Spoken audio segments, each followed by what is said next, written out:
So, good afternoon, everyone. It's a pleasure to welcome everyone to our webinar this afternoon, which is entitled Public Cloud Visibility, the Integrated Monitoring Challenge. My name's Phil Swainson, the Head of Technical Services here at KedronUK, and I'll be leading today's event. With us also is Jonathan Garner. He's a Senior Systems Engineer from ICSIA, and he's a guest presenter, and I'll be introducing him in a little while. Just a couple of housekeeping notes before we start. All participants are joined muted and will remain muted during the session. That's just to keep the background noise down. That doesn't mean we don't want to hear from you. You'll notice on the GoToWebinar control panel that there's a questions section. Please feel free to type in any questions that you might have as we go through the session, which we will attempt to do our best to answer as you ask, cover them during the session, or even follow up at the end of our session, depending on the questions that you have. So we'll do our best to feed information back to you and make it as dynamic as possible in that sense. Finally, I'd also just like to let you know that the session is being recorded, and everyone that's attending and registered will receive an email showing when that recording will be available, and please feel free to share the recording with your colleagues. So with that covered, we'll make a start. Today's agenda covers off these main areas. Why are we talking about public cloud now? What are the challenges that our customers are facing and how these might be addressed? We want to make an introduction to the Cloudland offering from ICSIA, which addresses many of the challenges that our customers are facing in this environment, and there will be a short demonstration, live demonstration of that as well. And then an opportunity at the end to cover off any of the questions that we've not been able to do during the actual session itself in a question and answer session. Like I say previously, if you have questions, please pop them into that questions section on the GoToWebinar control panel, not to be confused with the chat session, which we won't be looking at. We'll be keeping our eye on the questions section. So public cloud, why are we talking about it now?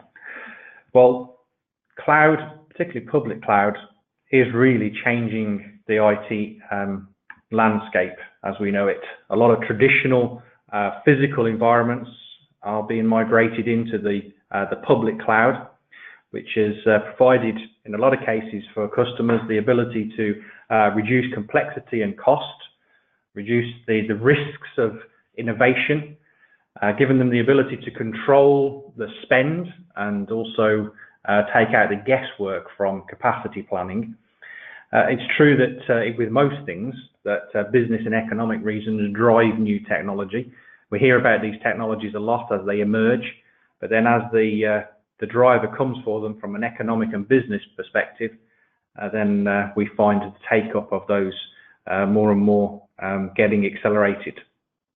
It allows a lot of users to be able to remove complicated infrastructure management from their own environments, which doesn't add much business value, but of course requires a lot of overhead, and just frees people up to be able to focus on what are their critical business tasks, whilst leaving infrastructure to be looked after by those service providers.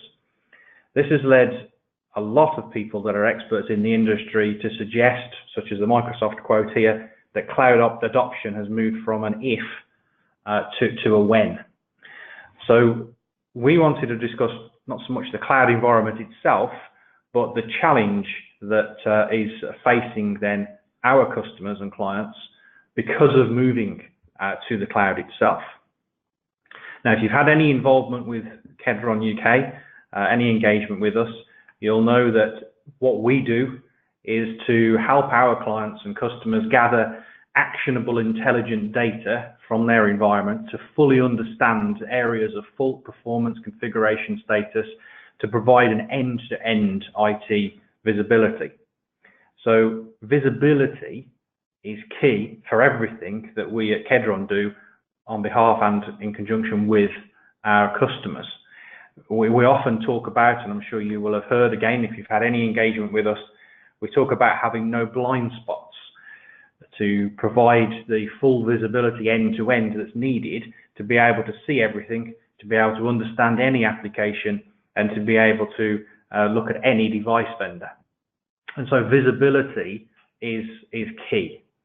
And again, that message continues with trying to reduce mean time to resolution, reduces down the amount of time that you spend troubleshooting, means that performance issues can be addressed quickly, and it also means that you can be proactive in making sure that it's not the end users that are reporting the issues, but that proactively it's the network teams, management teams that are on ahead of the curve, if you like, and understanding what's going on in the environment. Now that means that we need to be able to utilize all of the data sources that are available to us.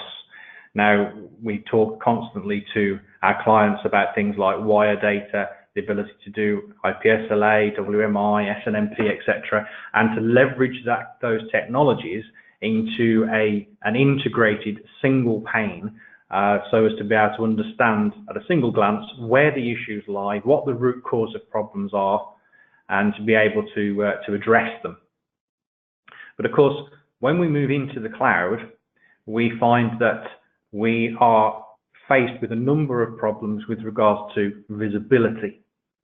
The one that we hear right at the top of that list there is that we can't tap the cloud. So how do we look at root cause analysis, application performance, security IDS, for example, without packet level data? The cloud service provider may provide us with a dashboard, but it's disjointed from my internal tools. I don't have a unified view. We may have made a large investment in management and analysis tools, which we can't now use in the cloud because either they're just not supported in the public cloud, or we can't get at the data that we need to be able to get these tools to provide us with the information that they are doing within the physical environment. So there's a number of these challenges which effectively create this black hole of data that we would just like to be able to get our hands on to continue to have that end-to-end visibility. We find that monitoring shared infrastructure is sometimes difficult. We don't own it. It may well be shared with other customers, and the providers, the cloud service providers, won't give us access to certain levels of data. So all these challenges build up to creating us a loss of visibility, which, as we've already said, is key to understanding and being able to manage our environments.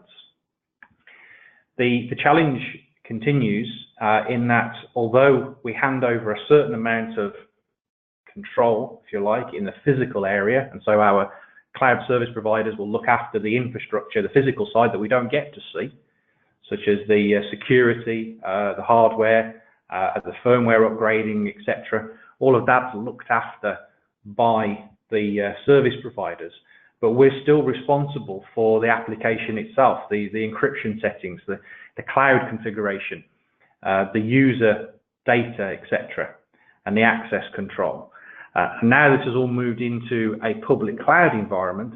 It becomes even more important that we have visibility because it's a bigger issue when it's in the public cloud, particularly from a security perspective.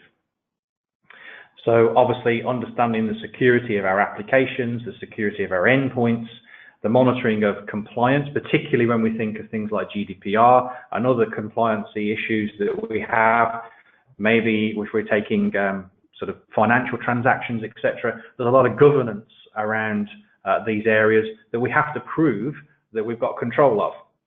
Again, visibility is key in understanding what's going on in those areas. So understanding what's going on, gaining back that visibility is certainly crucial for us.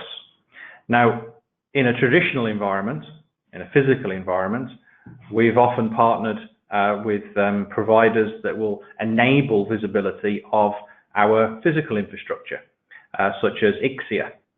And it's Ixia that Jonathan Garner works for, that we're going to introduce in a moment, because rather than just being in the physical domain, looking at tapping of our networks, looking at things like matrix switches to be able to combine data from multiple sources and feed them on into our traditional tools, so that we can then combine that data and augment it with information from other locations in a traditional physical area.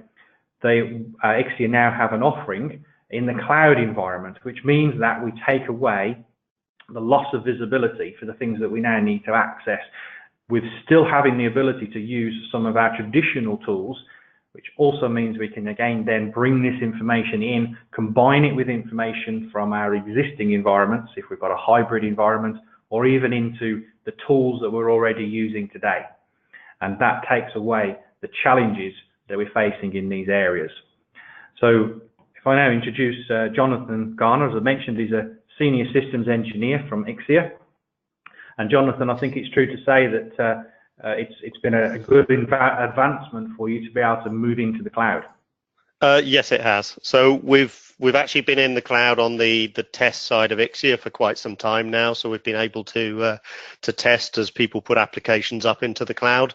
But from a visibility point of view, you've then got other issues around actually monitoring and security. So what we did is, rather than uplift our technology into the cloud, we actually started from scratch, built a cloud native solution that we can then integrate either directly with tools or potentially into the kind of on-premise visibility, should people have Ixia visibility already.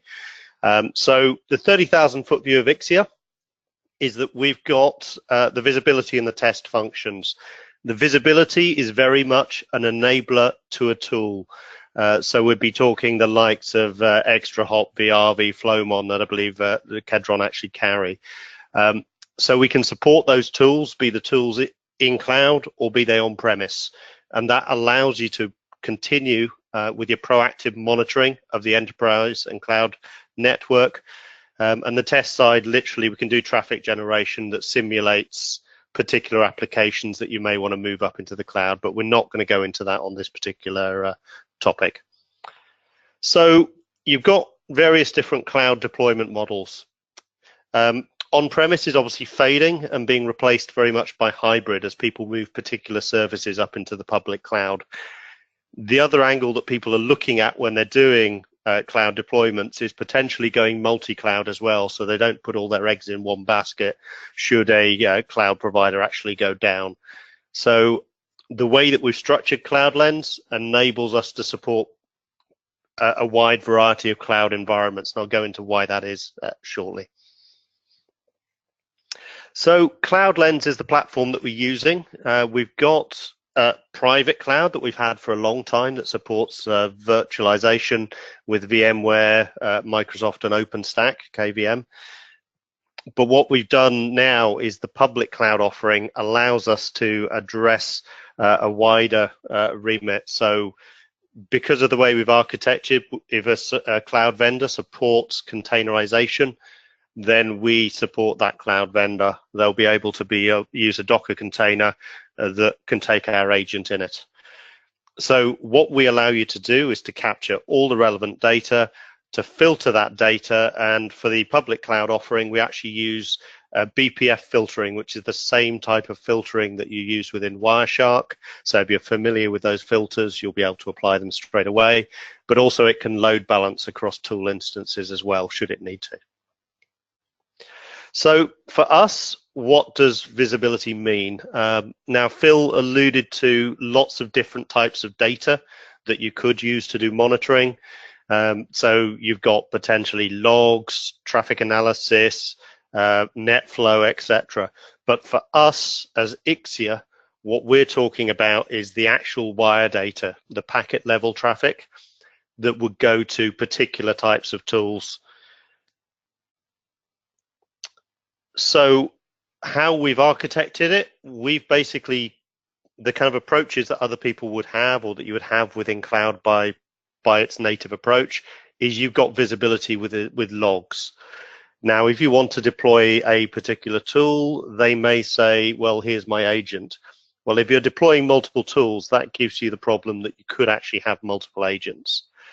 So as you scale up and get the more accuracy and the more value from the the data that you're getting. Log-based gives you limited value about what you're actually seeing, but it is still very useful. Then you've got your vendor specific agents, which means that you could end up putting multiple agents on a particular cloud instance. What we've done is we've created a cloud tap or the Cloudland SaaS tap, and what that allows us then to do is to send that data to multiple destinations and also to filter it as well. And by doing that filtering, that allows us to potentially reduce the cost of any traffic that you're sending out of the cloud, because you're only sending that traffic that you need to see on the tool. So the platform as it is today, we got Cloudland SaaS, and that is a SaaS-based control plane that sits in AWS, combined with an agent-based tapping sensor that then gets deployed to the cloud instances. That sensor can also be deployed on-premise in particular instances as well. So it does allow you to cope with hybrid scenarios. You've also got Cloudland self-hosted, which contains an agentless service VM that can tap into a hypervisor, but the sensor is also going to be added into that as well. So Cloudland SaaS, it's purpose-built, specific for the cloud. Basically, we've got the SaaS instance up in AWS. We've got the sensor on the instances that you actually want to monitor. And what that allows us to do, being cloud native, it offers scalability. So should you have a scenario where you're dealing with elastic cloud and an instance becomes saturated and full and it needs to spin up another instance, because it's cloud native, it will scale naturally with that. It will also scale naturally with the tool itself as well. It's got dynamic control of the data paths between the instance that you're monitoring and the tool itself. We've got sensor containers to go on Linux, an executable agent for Windows, and basically it's ideal for hybrid. The model is pay-per-use, so again, it scales nicely with that elastic cloud scenario. So we're based on an agent within a container. So first of all, if you're not familiar with containers, I'll just go over what they are. So for a traditional server that you've got on-premise, you would have the host server, the host operating system, the bins, the libraries, and then the applications that you want to run. So you, as a company, have to manage all of that. And then we go to virtualization, where again, you've got your host server and a hypervisor sits on top of that. But what then happens is you've got a guest OS for everything that you want to run.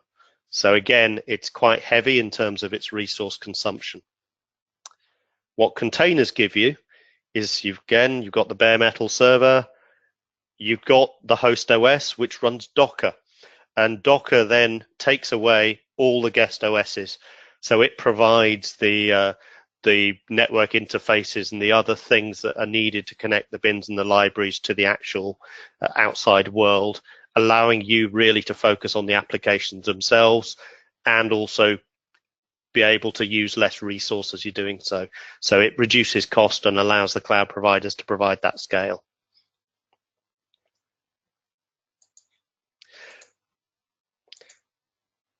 So moving on, how it works with us. The Cloudland agent is installed. The command of where the data needs to go and which tool to send it to is sent. The tunnel is then set up between the source and the destination, and the traffic is sent, having any filtering applied at the source instance. Okay, so I'm going to come out the slides now and go into a very brief demo.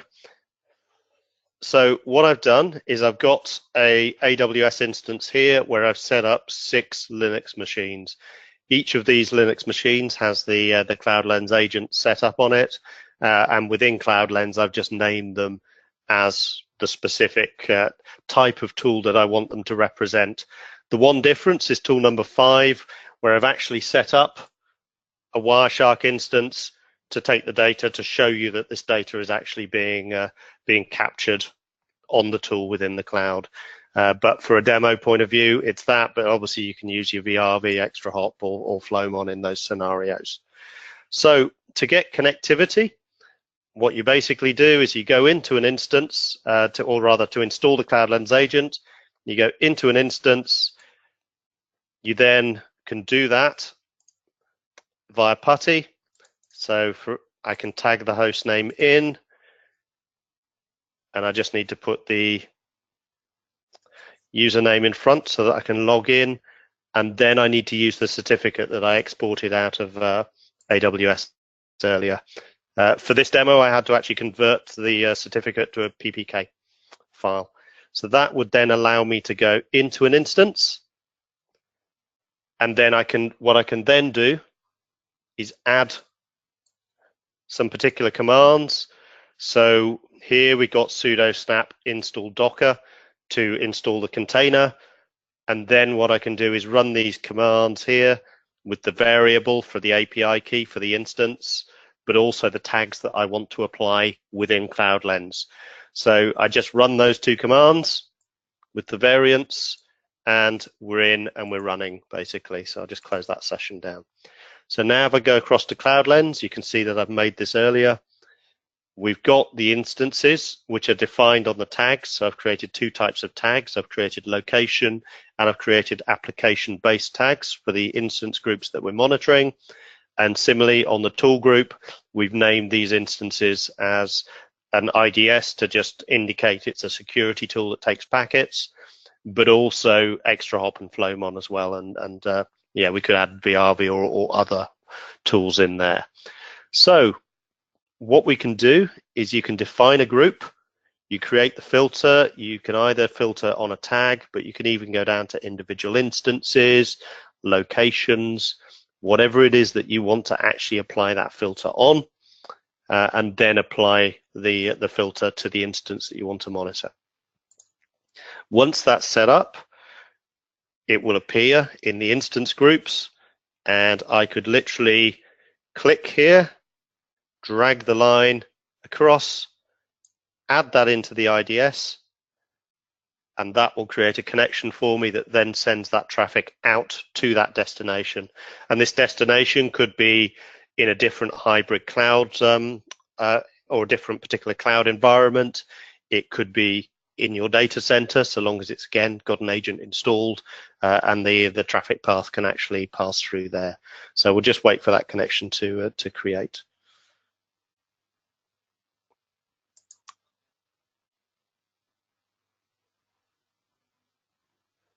There we are, so that's created now. And what you can do is you can see here that I've applied a Wireshark type filter. So if we click on there, we go to connection properties, you can see the format of the filter itself. But anything that you do from Wireshark can be filtered into that. So that concludes my demo.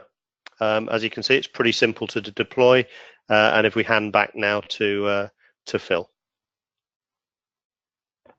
Thank you very much, John. Really appreciate that. So that really does show us the simplicity of use and also the flexibility of it.